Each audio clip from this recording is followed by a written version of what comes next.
من الشيطان الرجيم بسم الله الرحمن الرحيم الحمد لله رب العالمين نحمده حمدا كثيرا طيبا مباركا فيه ثم نصلي ونسلم على المبعوث رحمة للعالمين نبينا محمد وآله وصحبه أجمعين. Toutes les louanges et tous les remerciements appartiennent à Allah subhanahu wa ta'ala. Nous lui demandons pardon et l'aide. Nous demandons la protection auprès d'Allah contre le mal de nos âmes et contre le mal de nos mauvaises actions. Quiconque Allah a guidé, personne ne peut l'égarer. Et quiconque Allah a égaré, personne ne peut le guider. Je témoigne qu'il n'y a d'autre Dieu digne d'être adoré en dehors d'Allah subhanahu wa ta'ala, unique, sans associé. Je témoigne également que Muhammad est son messager et serviteur. Que la paix, la bénédiction et la salutation d'Allah soient sur lui, sa famille, ses compagnons et sur tous ceux qui vont suivre leur pas jusqu'au jour dernier. Très chers frères et sœurs en islam, permettez-moi de vous exposer un petit résumé de l'interprétation de la sourate numéro 32, la sourate Sajda, du verset 17 au verset 25. Donc, dans ce verset, comme sujet, Allah subhanahu wa ta'ala nous montre la récompense de ceux qui ont fait du bien et la récompense aussi de ceux qui ont fait du mal.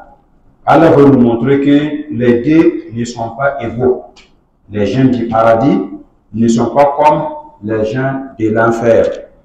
Après cela, Allah veut nous montrer, subhanahu wa ta'ala, que le plus injuste est celui qui en a rappelé les versets d'Allah et qui s'est détourné du verset d'Allah.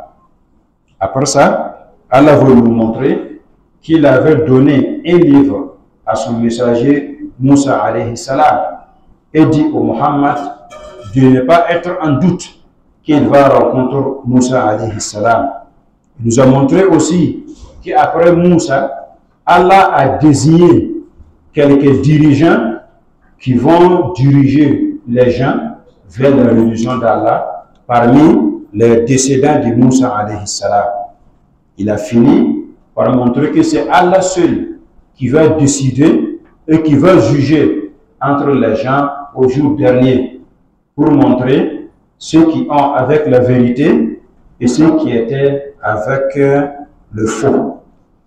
Donc Allah subhanahu wa ta'ala dit فلا تعلم نفس ما أخفي لهم من قرة أعين جزاء بما كانوا يعملون.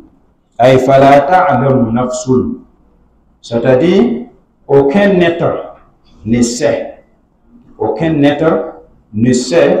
ou aucun âme n'a du savoir ma ukhfiya lahum, de ce que on a réservé pour eux min qurrati a'yunin, comme réjouissance des yeux, jaza'an bima kanu ya'malun, en récompense de ce qui est vrai.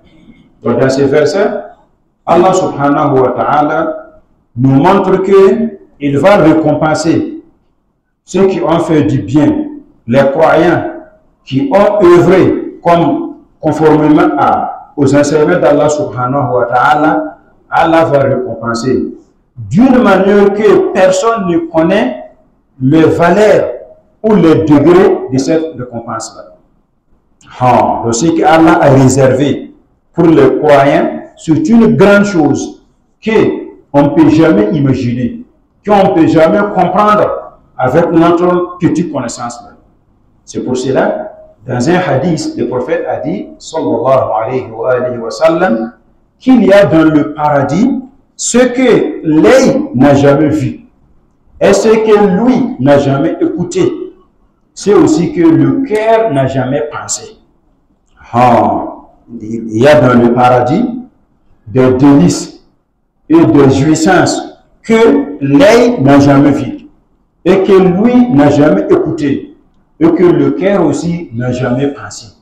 C'est pour montrer que les réjouissances du paradis et les délices du paradis dépassent nos pensées, dépassent nos croissants et nos savoirs.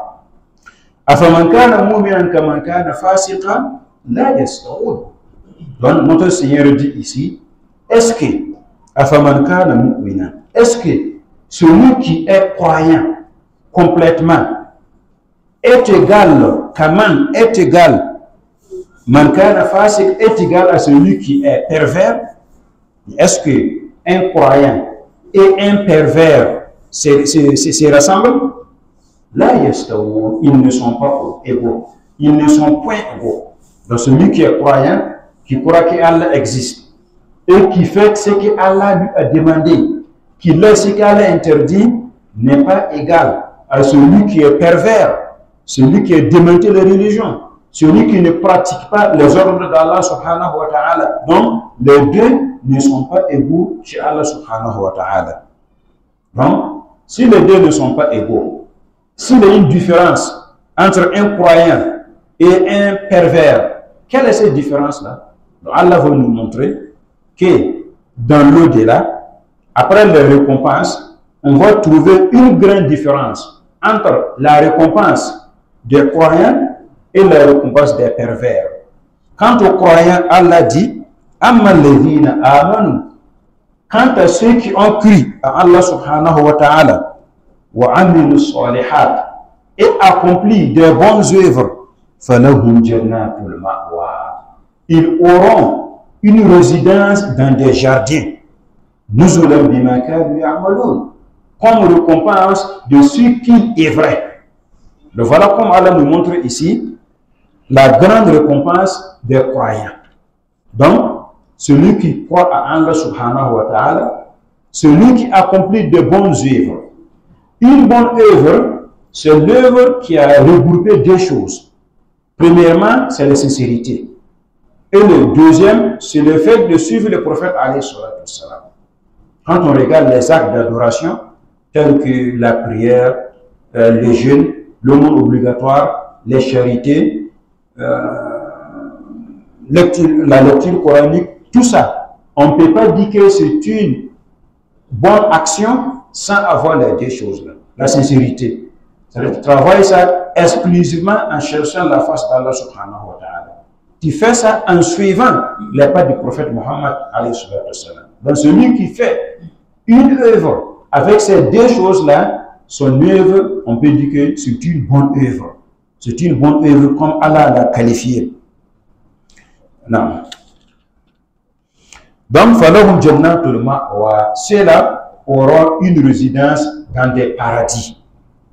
Et c'est une délice que Allah a préparée pour eux. Pourquoi? Parce que ils ont œuvré du bien. Mais quant à ceux qui ont été pervers,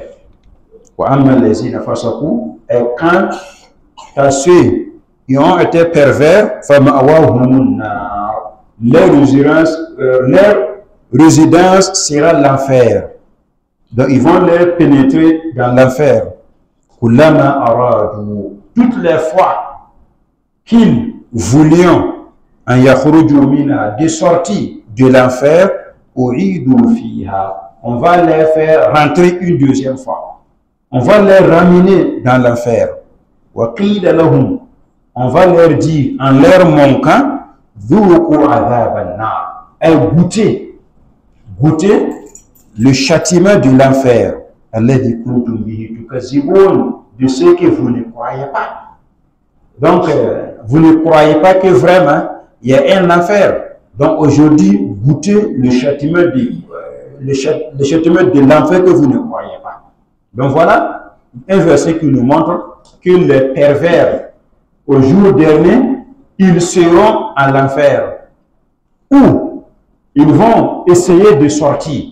Ils vont désirer de sortir. Mais toutefois qu'ils essayent de sortir, on va les ramener une deuxième fois. Et on va leur dire que goûtez de ce que vous ne croyez pas. Goûtez de ce que vous avez démenti. Donc vous avez démenti que l'enfer n'existe pas. Vous avez démenti que la religion n'est pas vraie. Donc aujourd'hui, goûtez ce que vous avez nié. وَلَنُذِيقَنَّهُم مِّنَ الْعَذَابِ الْأَدْنَىٰ دُونَ الْعَذَابِ الْأَكْبَرِ لَعَلَّهُمْ يَرْجِعُونَ. وَلَنُذِيقَنَّهُم, nous allons leur faire goûter مِنَ الْعَذَابِ الْأَدْنَىٰ, un petit châtiment, دُونَ الْعَذَابِ الْأَكْبَرِ, avant le grand châtiment dans l'au-delà. Pourquoi? لَعَلَّهُمْ يَرْجِعُونَ, afin qu'ils se retournent. C'est-à-dire qu'Allah subhanahu wa ta'ala nous montre ici que les mécréants ou les pervers en général, ici-bas, Allah va leur donner quelques châtiments. Châtiments légers. Pourquoi? Pour qu'ils goûtent le douleur de ces châtiments, pour qu'ils retournent vers Allah subhanahu wa ta'ala. Donc ici-bas, on va les faire goûter. On va les faire goûter un petit châtiment ici-bas, pour qu'ils pensent, pour qu'ils se retournent vers le droit chemin. Mais s'ils ne retournent pas, ils vont goûter ce châtiment ici-bas, et à l'au-delà, il aura un grand châtiment qui est l'enfer. وَمَنْ أَظْلَمُ مِمَّنْ ذُكِّرَ بِآيَاتِ رَبِّهِ وَمَنْ أَظْلَمُ, et qui est plus injuste, مِمَّنْ ذُكِّرَ بِآيَاتِ رَبِّهِ, plus que celui avant qui on a fait rappel des versets d'Allah. Puis, après cela, il s'est détourné des versets d'Allah. Et nous allons venger des criminels.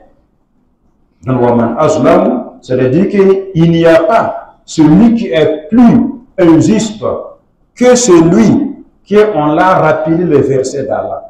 On l'a montré que telle chose est halal, telle chose est haram. Fais cela, ne fais pas cela. Mais malgré tout ça, il s'est détourné. Il a donné dos au verset d'Allah subhanahu wa ta'ala. Donc cette personne-là, il n'y a aucune personne qui est plus injuste que lui. Donc Allah dit, et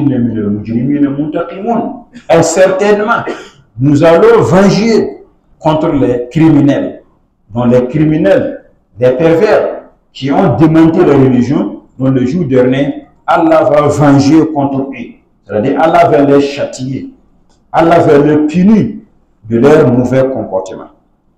Après cela, Allah nous donne une petite histoire pour nous montrer ce qu'il avait révélé au prophète Moussa alayhi salam.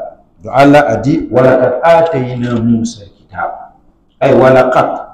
Certainement, nous avons donné Moussa, le prophète Moussa, al-Kitab, le livre qui est à Tawrat.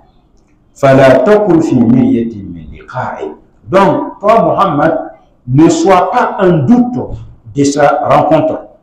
Et tu vas rencontrer Moussa. Et vraiment, le prophète Muhammad a rencontré Moussa lors du voyage nocturne. Donc, dans le voyage nocturne, lorsque Allah a fait que son prophète Muhammad lui a rencontré au ciel, dans ce moment, Moussa avec Muhammad s'est rencontré. On a assigné Moussa alayhi salam comme guide d'Ibani Israël pour les enfants d'Israël. Donc Moussa alayhi salam, Allah l'a envoyé comme messager, comme guide qui va conduire le peuple israélien vers le droit chemin, vers le paradis d'Allah. Nous avons désigné parmi les enfants d'Israël à Immatan, les dirigeants religieux, qui vont conduire les gens vers le droit chemin par notre ordre. Et nous avons désigné parmi les enfants d'Israël à Immatan, les dirigeants religieux, qui vont conduire les gens par notre ordre vers le droit chemin. Quand ils ont enduré. Quand aussi ils ont cru à nos versets avec certitude. Ça montre que c'est pas toutefois, c'est pas tout moment que Allah a désigné des dirigeants religieux parmi les enfants d'Israël. C'est pas tout moment. Mais ça c'est dans deux cas. Dans le premier cas, lorsqu'ils ont l'endurance, lorsqu'ils ont des patience. Deuxième cas, lorsqu'ils ont cru, accepté avec certitude les versets d'Allah subhanahu wa ta'ala. Ce qui nous montre que la patience est une chose très très obligatoire dans l'appel d'Allah. Celui qui veut appeler les autres, qui veut diriger les autres vers le droit chemin, il doit être patient. Doit être patient pour tolérer ce qui va lui rencontrer. Parmi les gens, certains vont lui causer du tort par leur langue, par leurs mains, par les différentes actions. Donc, il doit accepter tout ça, il doit tolérer tout ça. La patience est une chose grande que Allah donne à celui qui aime. Comme le prophète a dit dans son hadith, qu'il n'y a aucun don plus meilleur et plus large que la patience. Allah te donne du bien, l'argent, des femmes, des enfants, etc. Mais un don le plus grand, le plus bon, c'est la patience. Parce que c'est par la patience que tu peux mieux adorer Allah subhanahu wa ta'ala. C'est la patience aussi que tu peux laisser ce qu'Allah interdit. C'est la patience aussi que tu peux accepter ce qu'Allah a prescrit pour toi. Parce que dans ce monde, pour mieux adorer Allah subhanahu wa ta'ala, il faut avoir la patience d'abord. Pour laisser les interdictions d'Allah aussi, il faut avoir la patience. Pour accepter ce que Allah a fait pour toi, comme du bien, comme du tort, du mal par exemple, tu dois avoir la patience. Et pour terminer, le Très-Haut dit, Inna rabbaka yafsil baynahum yawm al-qiyamah fi ma kanu fi ikhtalifun. Inna rabbaka, certainement, c'est ton Seigneur, c'est lui seul, yafsil baynahum, qui va décider entre eux, yawm al-qiyamah, le jour de la résurrection. Ça veut dire qu'ici-bas, les gens sont divergents, ils sont indifférents. Il y a certains qui ont sur le bon voie, il y a certains aussi qui ont dans les mauvaises voies. Mais le jour dernier, c'est Allah qui va séparer entre les deux. C'est Allah qui va juger entre les deux. C'est Allah qui va décider. Donc Allah va décider entre eux, dans des questions ou dans des points qui avaient été auparavant indifférents, indigents aussi dans ça. Donc voilà comment notre Seigneur nous montre dans ce verset qu'il y a une différence, il y a une séparation entre un croyant et un pervers. Il nous a montré la grande récompense des croyants, il nous a montré aussi la grande perte des pervers aussi. Nous avons vu également que le plus injuste est celui dont on l'a rappelé le verset d'Allah, mais il s'est détourné d'eau. Il a délaissé ça. On a eu une petite histoire de Moussa alayhi salam, qui Allah l'a fait donner les Tawrat. Allah l'a assigné comme guide pour les enfants d'Israël. Et après Moussa, Allah a désigné quelques dirigeants parmi les descendants des enfants d'Israël qui vont diriger les gens vers le droit chemin avec la patience et avec la croyance. Et en finant, que c'est Allah subhanahu wa ta'ala qui va décider, qui va juger entre les gens au jour dernier. Donc, je remercie Allah subhanahu wa ta'ala qui nous a facilité à faire ces commentaires sur ces nouveaux versets. Donc, nous demandons à Allah subhanahu wa ta'ala de nous faciliter l'apprentissage et l'enseignement du Coran et de faciliter aussi la pratique des enseignements de ces nouveaux Coran. Nous implorons Allah subhanahu wa ta'ala de purifier nos cœurs et de purifier aussi nos organes. Ô notre Seigneur, nous vous demandons belle part ici-bas et belle part dans l'au-delà, et préserve-nous contre l'enfer. Ô notre Seigneur, ne détourne pas nos cœurs après avoir nous guidés. Accorde-nous ta miséricorde, car tu es le grand donateur. Nous demandons à Allah subhanahu wa ta'ala la paix, la sécurité et la stabilité dans notre très chère patrie Burkina Faso et tous les pays musulmans. Qu'Allah nous bénisse, qu'Allah accepte nos différents actes d'adoration, qu'Allah exauce nos invocations, qu'Allah nous pardonne, qu'Allah nous fasse parmi les pieux, parmi les gens qui ont des vertus. Allahumma salli ala Muhammad wa ala ali Muhammad kama sallaita ala Ibrahim wa ala ali Ibrahim innaka Hamidum Majid. Allahumma barik ala Muhammad wa ala ali Muhammad kama barakta ala Ibrahim wa ala ali Ibrahim innaka Hamidum Majid. Wa akhiru da'wana anil hamdulillahi rabbil alamin.